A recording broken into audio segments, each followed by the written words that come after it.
What's good, people? Welcome back to the channel. It is your boy Elijah with another video. So today I wanted to share a little bit about my experience in the short-term rental business, such as Airbnb, Vrbo, Guesty, you name it. If you're looking for a property and you're looking into the Airbnb business, this video might be insightful for you. I jumped into the Airbnb business in September, and this was I was very optimistic in the market I was looking at. I had looked at a bunch of different websites to give me a sense of what the market around me was. So Awnings is a really good website where you can see the general location around you, what the revenue that they're getting looks like. You can see different properties that are in the Airbnb market, what they price at per night, what their occupancy rate looks like. And then it gives you a general sense of what the revenue per year of that property could be. So that tells you what your market has in terms of demand. So are people coming to this area of town to book for Airbnb? Is this an area where you should even Airbnb your property in? So that's the first step. Once you do that deep dive and figure out what your market has in terms of opportunities and pricing and nightly rates, you can then dive in and get your deals done properly. So once you have a general sense of what the nightly rate is and what the occupancy rate is, then you can jump right into making sure your property is either at the low, medium, or high tier of your marketplace. So in order to determine what that means, what you should do is look at the different properties around the area, 1 mile radius around the property that you're trying to go into, and say, what type of furniture do they have? What type of thing makes their property tick? And that gives you a sense of how to place yourself in the market. Placing yourself in the market has to do with furnishing and amenities. Furnishing and amenities is what do you have to offer people when they come to the place? So you might offer a 3-bedroom, 2-bath. You might offer a 2-bedroom, 1-bath, right? And other people offer the same thing. What makes you different? Why should I pick your Airbnb? And that has to do with furnishing, how you furnish the place. How do I feel when I show up? Do I feel like I'm at home? Do I feel cozy? Do I feel like there's a lot of different things for me to do and spend time with people? Really think about your target persona. Who's coming to stay at this Airbnb? Is it a family? Is it a young couple? Is it a single person? All these different things matter because that is going to change how you furnish the place and how you advertise the place to people. So my first iteration on Airbnb was gross. And I'll tell you this because it's an iterative process, so I want to tell you how you start doesn't necessarily mean how you're going to end up. And you don't have to jump all into it perfectly. You can iterate as you go. Just never get complacent, in the marketplace where you're at. I've seen people be able to launch an Airbnb property in 9 days, but me personally, it took me like 3 months to really get things ready. I need to do a lot of renovations. I need to break walls. I need to repaint things. I needed to add lightings. My project looked very different from somebody else who picked up a property that was turnkey ready, and all they really had to do was furnish the place. So depending on your situation and where you're at, right, iterative process is the way to go. And my first iteration, like I said, was gross. My blinds were nasty. I didn't have any plants. I didn't have any art. I didn't have any decoration. I just basically put couches, put beds and put lamps and stuff. And I was like, this property is ready. I was getting tired after 3 months of iterating on this thing. And I was like, I just want to list on the platform. I want to see what Airbnb looks like. I want to see if it's even going to generate anything. And little do I know, it did. There was a lot of traffic on the platform. I got my first inquiry the first day I listed on the platform. I got my first 2 or 3 guests in the first week that had booked. The thing about Airbnb that's interesting is you're booking time in time space in your apartment or your condo or your house, and you could sell in the future. So if you're selling today, or you're selling for November, you're selling for January, you're selling for February, you're selling the future, right? Like we said, Airbnb is an iterative process. So you really have to be careful how you price things, because I ran into situations where I was selling December, with a listing that I was still upgrading, and I was selling December early. And the pricing at the time was not what I would try to sell it at later, because I was going to make changes, right? And I was going to add more value to the dollars I could get per night. So really think about that when you're listing, and as you're iterating, try to make sure you're not selling too far in the future if you plan to make changes that you think can add more value to the property. I got multiple inquiries in the first week. I hosted my first guest in the first week of September. basically the last week of August into the first week of September. It was great. The guy was amazing. It was a lot of hands-on at the time because as a host, I wanted to get 5-star So I wanted to make sure he got the experience that, you know, was going to be above what he expected when he initially booked.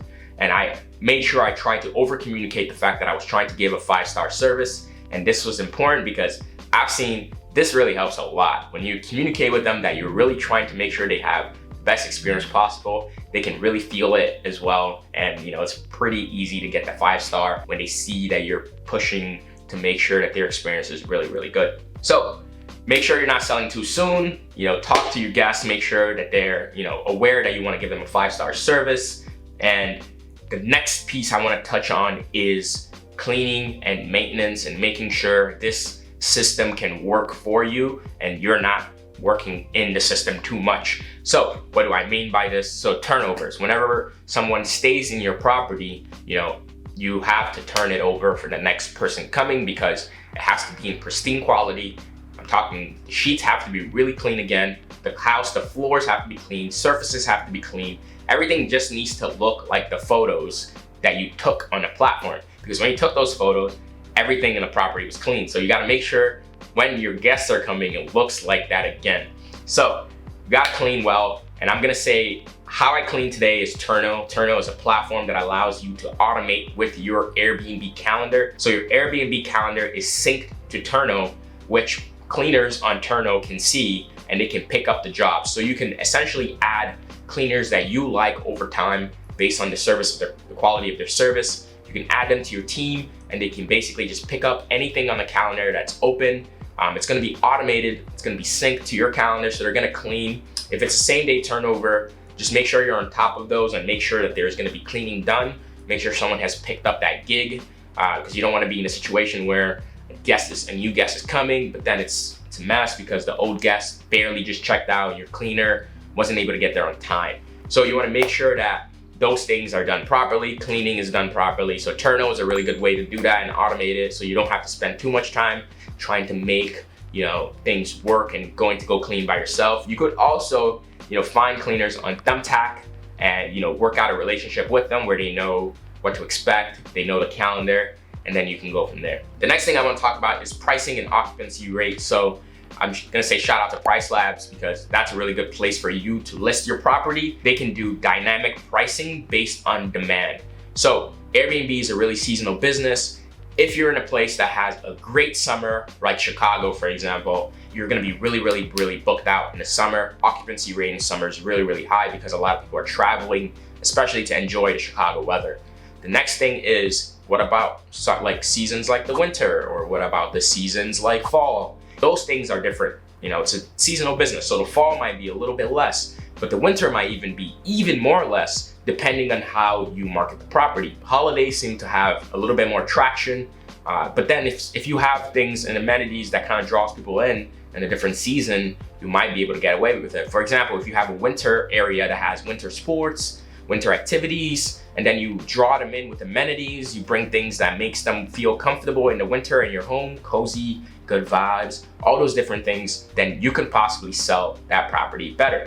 So Guesty is another platform that you can use to automate the different things with pricing and occupancy rate. So make sure you're using Price Labs to do dynamic pricing based on demand because they have the data of, you know, what demand looks like. You don't really have to go refigure out the data on your own. So dynamic pricing basically means you can charge less on days that have less demand, like Mondays, Tuesdays, Wednesdays, and you could charge more on days that have high demand, like Thursday, Friday, Saturday, Sunday, because people tend to travel more on the weekends. What's next for me and my property? So I'm really excited to take this property to the next level. I really want to get in the upscale category in terms of my market where I'm at today. So I'm going to be adding some extra amenities like hot tub, fireplace, you know, gathering areas for people that have a family to hang out. I've noticed that most people that come stay at my place are a guest of 6, maybe 3 adults, 3 kids, or 4 adults, 2 kids, depending on what the vibe is. But typically 5 to 6 people kind of come about.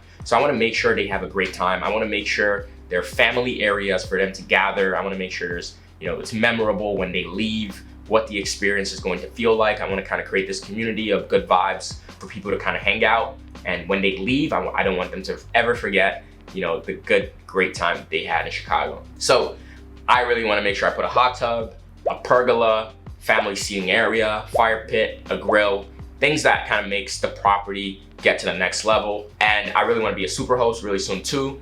So I'm chasing that 5-star, high quality service. I'm going to be delivering for my guests when they come by. So I'm really going to be pushing to get a super host, so that way my property stands out the most. It's the White House on Kenneth. So it's going to be pushed out there, on the algorithm, possibly depending on how it goes. So I'm really pushing at 5 stars. So far, I have 2 guests that have stayed with me, both 5-star guests, and that's been amazing for me so far. So I have my 3rd guest that's been with me for about 14 days now. She has 4 more nights in Chicago with us. This is more of like the most longest I've seen someone kind of book on Airbnb, 18 nights.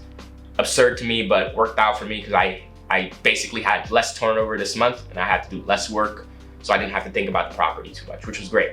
So all in all, to say, Airbnb is a pretty interesting platform. If you're gonna pursue it, I would say definitely make sure that you're keeping these different things in mind as you do that.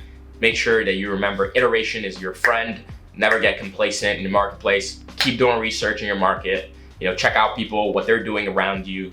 See what makes them tick, what makes them do good, so that way you can compete a little bit more, get high pricing based on what you want, and get the value and returns that you're expecting from the Airbnb market. Anyway, it was your boy Elijah. I really hope you enjoyed this video. If you did, let me know by destroying the like button. Also, let me know in the comment section, why are you interested in Airbnb? What are you looking for to get out of Airbnb? Let's chat about your future, your goals, your dreams. I really would like to know, and I would love to connect with you because I would want to learn more about what makes you tick as a person as well. Really interested to see where this goes for me, but also just everyone around that's been following. So let me know in the comment section below what your thoughts are about Airbnb and the short-term rental business. I would love to hear more and learn more from you as well. It's your boy Elijah.